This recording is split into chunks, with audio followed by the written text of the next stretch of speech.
विद्यार्थियों, एमए उत्तरार्ध की इस कक्षा में आपका स्वागत है, अभिनंदन है। हम आपको आपके पाठ्यक्रम में निर्धारित भाषा विज्ञान एवं हिंदी भाषा प्रश्न पत्र का अध्ययन करा रहे हैं। भाषा विज्ञान के अंतर्गत प्रमुख रूप से 4 भाषा विज्ञान के अंग आपके पाठ्यक्रम में निर्धारित हैं। ध्वनि विज्ञान, रूप विज्ञान या पद विज्ञान, वाक्य विज्ञान और अर्थ विज्ञान। विद्यार्थियों, पिछली कालांश में मैंने ध्वनि विज्ञान और रूप विज्ञान पर चर्चा की है। आज हम आपको वाक्य विज्ञान के अंतर्गत वाक्य का स्वरूप और वाक्य के तत्व तथा वाक्य परिवर्तन के कारण हम आपको बताएंगे। विद्यार्थियों, वाक्य किसे कहते हैं, इस संबंध में अनेक भारतीय और पाश्चात्य विद्वानों ने अपने विचार प्रकट किए हैं।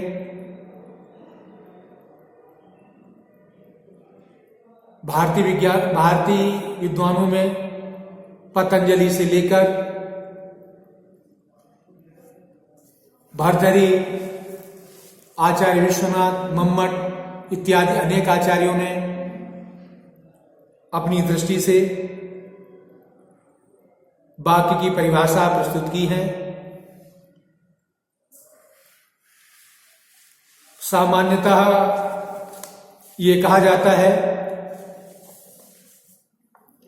कि पूर्ण अर्थ की प्रतीति कराने वाला शब्द समूह वाक्य है।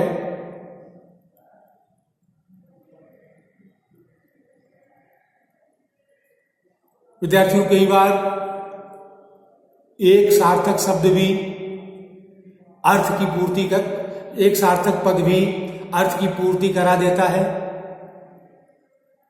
जब आप घर से महाविद्यालय के लिए आते हैं और यहाँ से जाने बाद घर जाते हैं और घर वाले आपसे पूछते हैं कि आप पढ़कर आ गए, तो आप कहते हैं हाँ। तो हाँ, ये शब्द जो पद है, क्योंकि वाक्य में शब्द का प्रयोग नहीं होता है, वाक्य में पद का ही प्रयोग होता है, तो केवल एक शब्द का ये पद ये भी पूरे अर्थ की पूर्ति करा देता है। जब आपने हाँ कहा तो इसका अर्थ है कि मैं पढ़ करके आ गया हूं। तो कहना यह है, हम ये क्यों कह सकते हैं, पूर्ण अर्थ की प्रतीति कराने वाला शब्द समूह या एक सार्थक पद भी वाक्य है।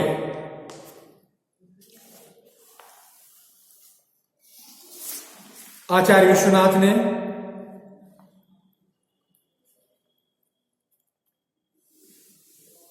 लिखा है,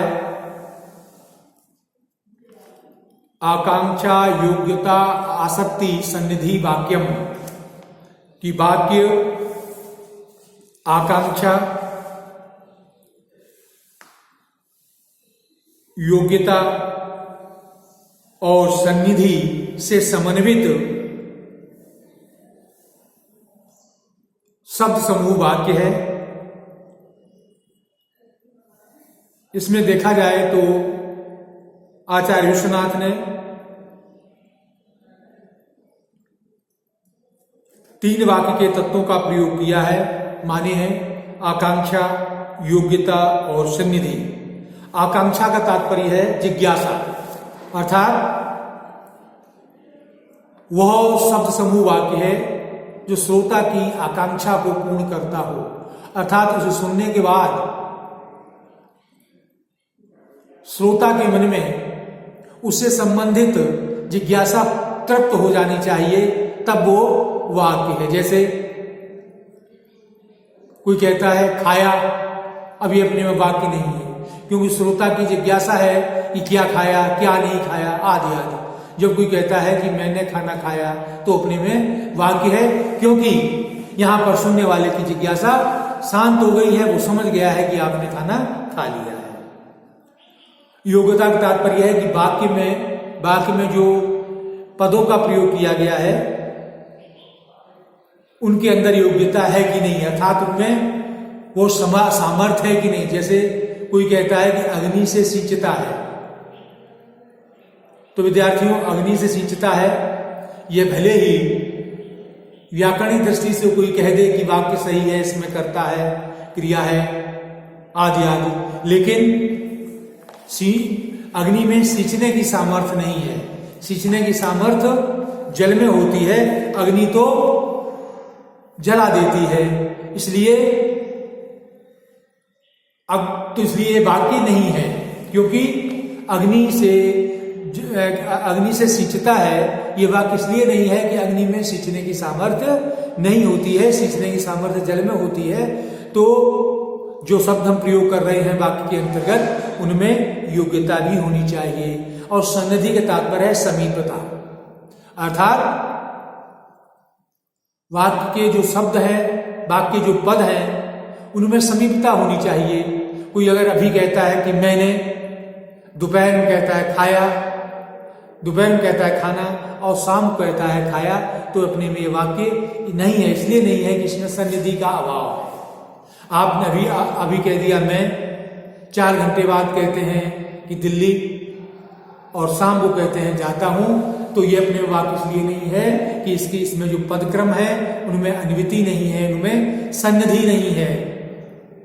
इसलिए वक्ता भले ये कहे, लेकिन श्रोता उसकी बात को समझ नहीं पाता है। तो इस प्रकार से आचार्य विश्वनाथ ने ये 3 वाक्य के तत्व बताए थे, आकांक्षा, योग्यता और सन्निधि। कुछ विद्वान सार्थकता और अन्विति, ये 2 तत्व और बताते हैं, लेकिन अगर देखा जाए प्रकारांतर से तो योग्यता जो सार्थकता और सन्निधि, इन दोनों का समावेश इन तीनों में हो जाता है, क्योंकि पदों का समीप होना ही उसकी अन्विति है। पदों की सार्थकता ही उसकी योग्यता है। क्यों? शब्द अगर अर्थ को प्रकट करने में अर्थ की सामर्थ्य रखते हैं तो ही उसकी क्या है? योग्यता है।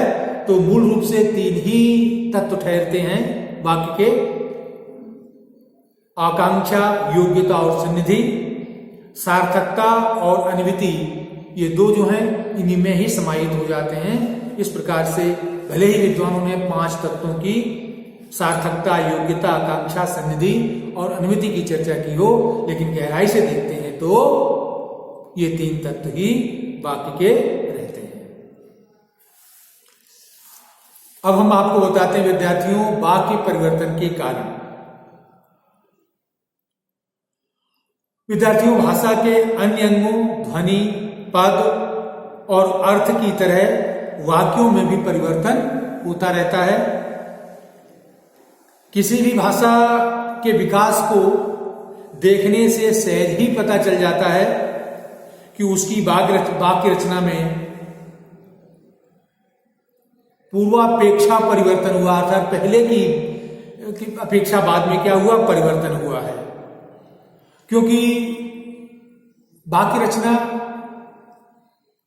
धीरे धीरे प्रभावित होती रहती है। उसके कई कारण होते हैं। वाक्य रचना प्रभावित होती है, वाक्यों का अन्वय, वाक्य में पदों का अन्वय प्रभावित होता है, कर्ता, कर्म, क्रिया की जो वाक्य में व्यवस्था होती है वो प्रभावित हो जाती है। इसलिए वाक्य में परिवर्तन आ जाता है, और ये इस परिवर्तन के कई कारण होते हैं। इनमें एक सबसे पहला है अन्य भाषाओं का प्रभाव। आधुनिक भारतीय आर्य भाषा हिंदी की वाक्य रचना पर फारसी और अंग्रेजी का स्पष्ट प्रभाव देखा जाता है।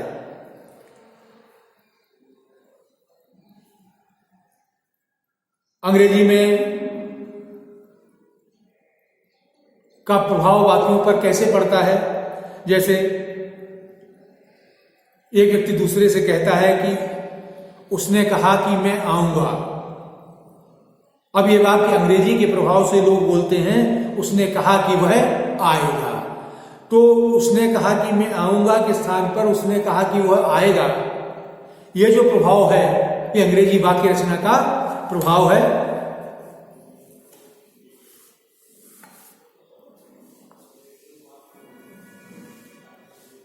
मैं आऊंगा, राम ने कहा, ठीक है, लक्ष्मण ने स्वीकार किया, डैश लगा के स्वीकार किया। अब ये वाक्य रचना देखा जाए तो पूरी की पूरी तरह अंग्रेजी से क्या है, प्रभावित है। इस तरह कोई कहता है कि राम जाता है घर, तो ये वाक्य रचना भी अंग्रेजी से प्रभावित है, क्योंकि हिंदी के अनुसार तो होगा राम घर जाता है, लेकिन अंग्रेजी के आधार पर कहते हैं मैं जाता हूं घर। तो ये वाक्य रचना में ये वाक्य में जो परिवर्तन आया किसके प्रभाव से, अंग्रेजी से, क्योंकि अंग्रेजी में कर्ता क्रिया और फिर कर्म आता है, हिंदी में कर्ता कर्म और क्रिया इस तरीके से रहता है। दूसरा कारण है विभक्तियों का घिस जाना। विद्यार्थियों, जैसा पता है आपको, मैंने बताया कि भाषा पहले संयोगात्मक होती है। संयोगात्मक मतलब भाषा में दो चीजें होती हैं, एक प्रकृति और प्रत्यय, प्रसर्ग। तो भाषा में जैसे संस्कृत संयोगात्मक भाषा है, राम खाता है, मैं खाता हूं, अहम खादामी। तो इसमें देखा आपने कि खाता हूं जो परसर्ग है वो खादामी में ही, अर्थात मी इसमें क्या है, परसर्ग है, विभक्ति है। लेकिन हिंदी में धीरे धीरे भाषा, हिंदी का विकास संस्कृत आदि भाषाओं, संस्कृत, पाली, प्राकृत, अपभ्रंश, इस प्रक्रिया में हुआ। तो हिंदी जो है व्यूहात्मक भाषा हो गई। हिंदी में सहायक विभक्तियां और विभक्तियां, सहायक पद सब अलग होते हैं। जैसे मैं काम करता हूं, मैंने खाना खाया, तो मैं परसर्ग है, मैं काम करता हूं, काम को करता हूं को परसर्ग है। तो हिंदी चूंकि व्यूहात्मक भाषा है, उसके विभक्तियां पद से अलग होती हैं। तो धीरे धीरे क्या होता है कि प्रयोग करते करते कई बार क्या होता है कि विभक्तियां या जिन्हें भाषा विज्ञान की शब्दावली में संबंध तत्व कहते हैं, ये भी घिस जाते हैं। तो वाक्य के पदक्रम पर क्या पड़ता है, प्रभाव पड़ता है। इसी तरीके से तीसरा है स्पष्टता। स्पष्टता के लिए वाक्यों में परसर्गों का प्रयोग होने लगता है। प्राकृत तथा अपभ्रंश में विभक्तियों के रहते हुए भी सहायक शब्द का प्रयोग इसी कारण प्रारंभ हुआ था, जो बाद में परसर्गों के रूप में, प्रसन्न विभक्ति के रूप में दिखाई देता है। यही कारण है वाक्य के स्थान पर कई वाक्य या वो वाक्यों का प्रयोग, वाक्य के मध्य बीच में डैश का प्रयोग, वाक्य में अधिक पदों का प्रयोग स्पष्टता के लिए किया जाता है, और जिससे वाक्य में परिवर्तन हो जाता है। कई बार क्या करते हैं, एक वाक्य में दो शब्दों का प्रयोग कर देते हैं। कई बार मैं जाता हूं डैश खाना खाने, अब यहां डैश लगाया तो डैश लगाने से जो है इस अधिक स्पष्टता के लिए वाक्य में क्या आ गया, परिवर्तन आ गया, वाक्य में पद क्रम में परिवर्तन आ गया। चौथा है बलाघात। बलाघात कहते हैं स्ट्रेस।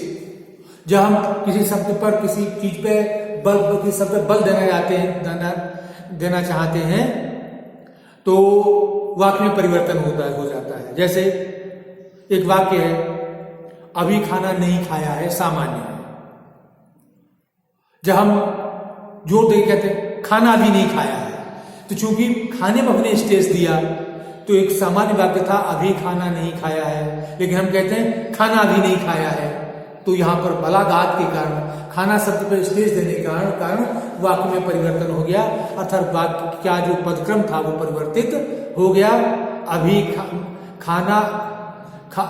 खाना नहीं खाया है, सामान्य वाक्य, खाना अभी नहीं खाया है।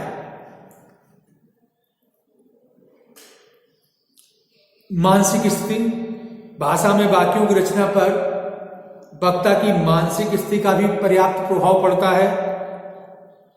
यदि किसी बाह्य अथवा आंतरिक कारण से वक्ता दुखी है, घबराया हुआ है, तो उसकी भाषा में वाक्य छोटे छोटे और पदक्रम अव्यवस्थित रहते हैं। यही कारण है युद्धकालीन भाषा, शांतकालीन भाषा, प्रेम और आवेग की भाषा में अंतर रहता है, क्योंकि ऐसे समय, आवेग के समय जो है पदक्रम में अंतर आ जाता है। प्रयत्नलाघव, प्रयत्नलाघव मतलब होता है कम समय में अधिक कार्य करना। इसे हम यह भी कह सकते हैं कि मानव की प्रवृत्ति है कि वो कम समय में अधिक से अधिक कार्य करना चाहता है, तो इसके कारण भी भाषा में, वाक्य में परिवर्तन आ जाते हैं। जैसे एक वाक्य है, आंखों से देखी बात सच होती है। अब इस बात को प्रत्यलाभों की वजह से हम कह देते हैं आंखों देखी बात सच होती है, तो आंखों से सबसे से व्यक्ति इसमें क्या हो गई, चली गई, हट गई। ये किस कारण हुआ, प्रत्यलाभों की वजह से। अर्थात वाक्य में परिवर्तन आ गया। वाक्य था आंखों से देखी बात सच होती है, और प्रत्यलाभव के कारण हम कहते हैं आंखों देखी बात सच होती है, तो वाक्य में परिवर्तन हो गया। अनुकरण की प्रवृत्ति, अनुकरण मतलब नकल करना। कई बार क्या होता है, दूसरे भाषा के अनुकरण पर भी हमारी भाषा में परिवर्तन आ जाता है। जैसे एक वाक्य है, मोहन ने कहा मैं जा रहा हूं। अब इसको हम कह देते हैं मैं जा रहा हूं, मोहन ने कहा। इसलिए दूसरा वाक्य है, तुम नहीं जा सकते, सोहन ने उसे रोका। अब ये परिवर्तन जो है किसके कारण है, अंग्रेजी के कारण। दूसरी भाषाओं के कारण भी हमारे वाक्यों में एक परिवर्तन आ जाता है, अर्थात वाक्य रचना प्रभावित हो जाती है।